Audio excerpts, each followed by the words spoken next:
87 now, so he's going to be presenting to us through a video, which I will.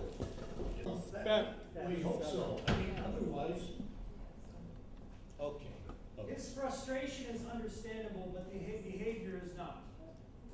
The frustration comes also out of not understanding. Yeah.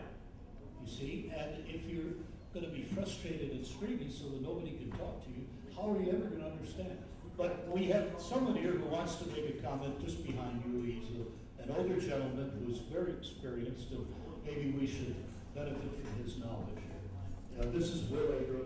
He's talking on Saturday morning. Right. What? Dick Distel. What Dick Distel? Fellow walked out of the list. Yes, Will.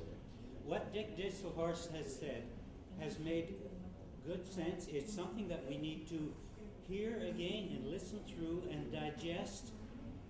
And I have had a considerable amount of study in this, and what Dick Distelhorst has said, I have agreed with very closely.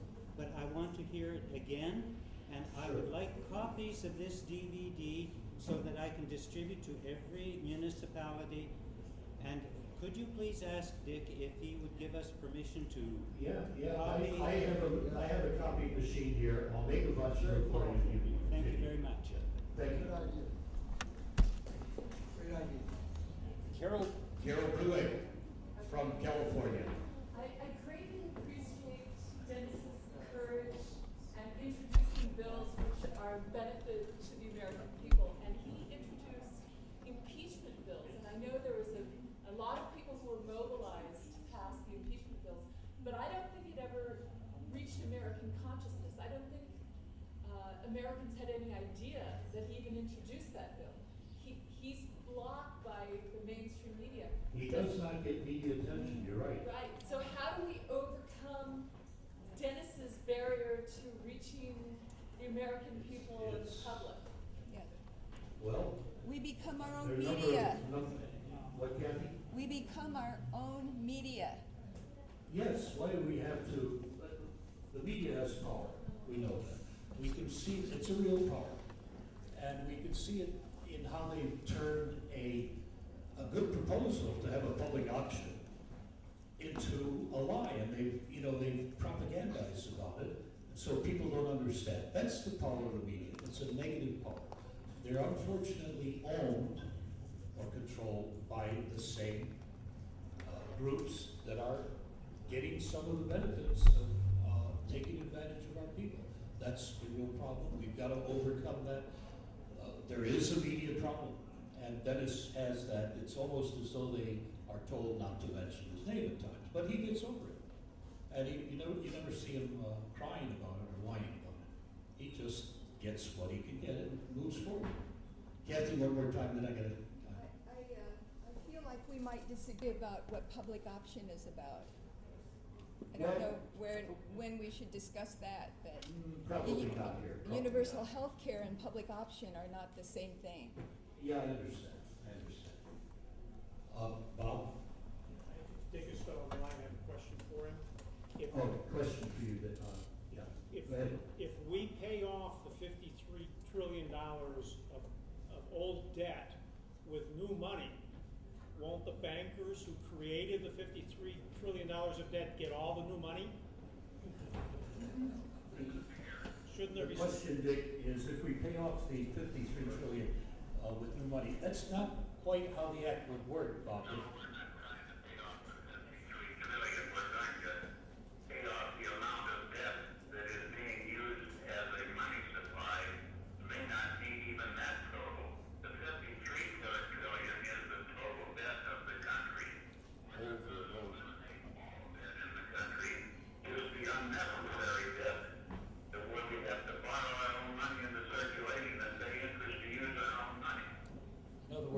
It's the money creation that is the problem.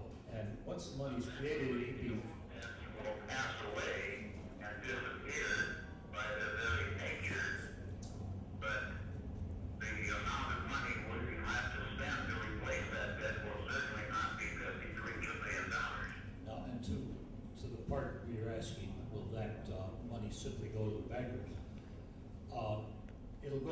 whoever's holding the US securities. And it's not necessarily a bank. Yeah. Yes, Bob? What Dick is talking about, the 53 trillion, that's credit market debt. That's the accumulation of all sectors of debt. We will not be paying that off with money, Only the federal debt, right? only the federal part. Which is about Now, 12 the other trillion. part of it will disappear as it is paid off. Because under the current system, when you pay off a debt, the money disappears from circulation. It's gone. It does not come back until banks reissue a new loan. That's the way they sustain the money supply. It's a Ponzi scheme, exactly like was described by Ole. You got to keep generating more money to pay off, to keep going, and it grows exponentially. You're going to hear that over and over again. But we can pay off the existing debts. We start on manufacturing again. We don't have to worry about the deficit account, the accounts deficit thing, because we'll generate and build our own stuff. Thank you. Another factor in that foreign trade problem is that the American Monetary Act places a limit on interest paid to any foreign central bank at 0.25% a year. So at the present, we're not really trading with China. We're buying stuff from China. And instead of them turning around buying stuff from us, they're buying bonds, they're buying these securities. Now, they'll have less of an incentive to do that if the interest that's paid on them is maximum 0.25% per year. So that may be an encouragement to them to start buying more from us. It's real stuff, start really trading with us, and the effect of that would be we'll keep some factories open here. You see, so it has a good effect internationally. Yes, Mr. Ryan. I'm having a basic problem here in that we have three fundamental functions in any society that are performed by money. Speak up, please. Those three fundamental functions are, of course, debt, lending and borrowing, means of payment, transactional utility, store of value, a place where we keep something that we will spend in the future. All three of these are not necessarily well served by changes in who manages the money. And I'm wondering whether all three of these have been taken adequately into account in the design of the bill. I haven't seen the bill myself. Did you get the question, Dick? The gentleman's asking, are all three functions of money taken or accounted for or considered in the bill? In other words, store of value, exchange, yeah.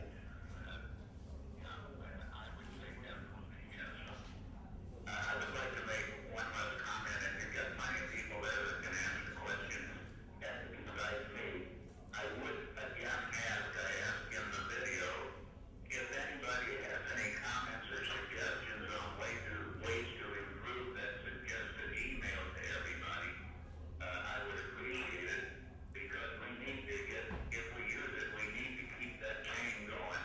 And if each person passes on the email, understand that if they pass on that email, it will make it more likely that that check for 5,000 or more will come to them, and that there's a self-interest in this. Unfortunately, I think it has to be that way, but in any event, I would appreciate receiving any comments or suggestions about the email, Very the good. suggested email. Very good. And I really appreciate, Stephen, your calling me and letting me participate in a little way. And I think you have many there that are well qualified to answer the questions besides me. Thanks so much. Thank you, Dick, and we'll sign off here and we'll continue if there are any more questions on it. Thanks a lot.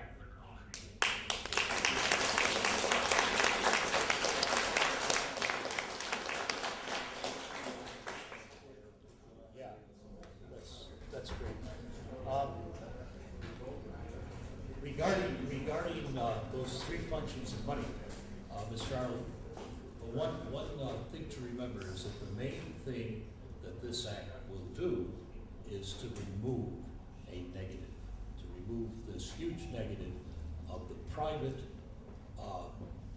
insertion, of these privates getting in the way in the creation of an absolutely necessary part of society's, what you need to run a society, which is the money system. It's been privatized. Now, what has happened with the privatization, there's no way to justify it. If one actually looks at the results, who could justify the results? They've been horrible. The technique has been not to look at the results, to not examine the facts, but to move quickly to theory. In theory, this should happen. In theory, that should happen. And they'll carry the theory all the way up to mathematics, you know? And without even being able to demonstrate that mathematics can be applied to economics, truly demonstrate that. I mean, I think many economists believe that, but it's not really demonstrated. So, even if the only thing that it does is stop that negative activity, the other things would continue in place the way they are now. So that would be an improvement. But there are other parts of it that would also improve. Did you want to? No, I was kind of. He answered it already? Well, no. Well, my question to him, and I think it would be something that would be important to put in his email, and I base it on the fact that I've been doing a little activism around this subject, and I usually get two basic questions from people. One is they want a money figure on how much all this would cost per year by the government, just in expenditures, not paying off the debt or anything, but for infrastructure, for the $5,000, what have you. And the second one is related to the first one, and this is the most constant question I get from people. And these are people, you know, college-educated people. Why wouldn't this be inflationary? I think I know the reason. I've heard y'all's reason, but, you know, I'm looking for a snappy, quick comeback to these people who say, oh, no, this would be inflationary. This is the biggest statement I get. You know where that comes from. I mean, there's been a tremendous amount of money invested in propagandizing that. Billions of dollars have gone into government control of money will be inflationary. See, when you again, this is a theory. When you actually look at the facts, government-controlled money has a far superior record, and it's clearly a record to privately controlled money. And I'm going to hand you the mic in a moment, but just two very simple cases when they discuss, look, government, continental currency, not worth the continental. You know, they don't mention British counterfeiting of billions and billions, whereas our government had 200 million authorized and stuck to it pretty closely, 200 million. Then they'll say, well, there's the German hyperinflation, you know, wallpaper money, or a wheelbarrow full of money. They say that, and again, what's not mentioned is that the German hyperinflation occurred under a private German central bank. And the hyperinflation began the very month that all governmental influence was removed at the insistence of, I think it was General Dawes at the time. He then got a Nobel Peace Prize, and he came back here, and his bank, the Republic Bank of Chicago, turned into the largest failure of the Great Depression. But, I'm sorry. Sorry. So, when the German hyperinflation is brought up, what's not ever brought up is that was private money, not government money. You want to? I agree with Stephen on the history, but my comeback for this question, and you're right, every time you bring it up, that's inflationary, is this. Our current monetary system is inherently and unavoidably inflationary. So if you are afraid of inflation, then you should be for change.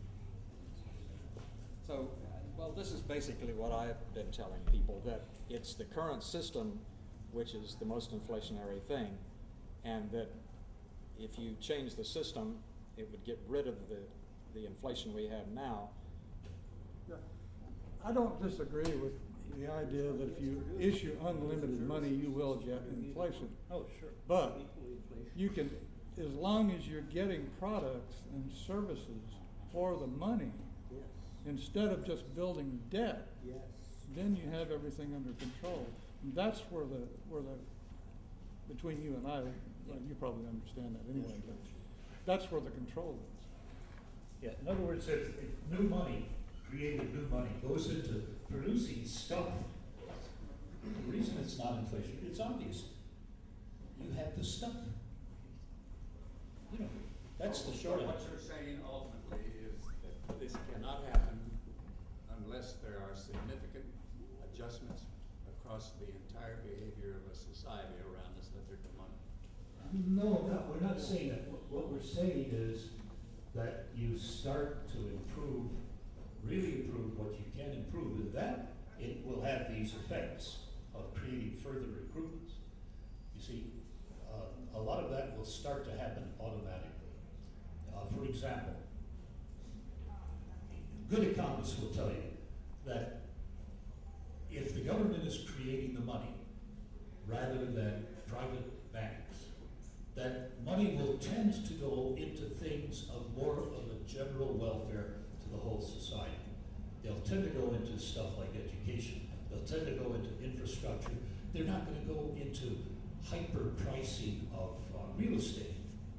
You see, banks and privates have done that for several reasons. One being that it's easy. Two being that watching everybody else do it, they think that they're covered and that nobody can blame them if it all falls apart, and several other reasons. But again, all those things will change with the passage of this act. They will change, but they do not have to change in order for the act to work. Passing the act will be a way of starting that chain reaction. You have a question? Yeah, I wasn't clear on the answer to this gentleman's question, which I thought was a good one about distribution. And I wonder if you could speak a little bit more to that. Like how when all this plays out, like does something else need to come into play to solve issues of social justice and distribution? The world is going to be complex, you know, and all sorts of things are going to come into play, and some of them will be unforeseen. But that doesn't stop you from moving forward with real progress. And you have to remember, Aristotle gave us so much. And I think at this point we're going to move on to the next, there's a coffee break, and then we'll move on to the next session. Aristotle gave us, in addition to the science of money, he said, the Aristotelian method of learning things. It's learned by, who can tell me? Learn by, come on. Who? Doing. Learn by doing. Yes. It's a very valid approach. In fact, that's basically how we learn most of what we do learn. And you know, the more you're aware that things can happen, fine. What we are very confident of is that this will create dramatic improvement over the present system. That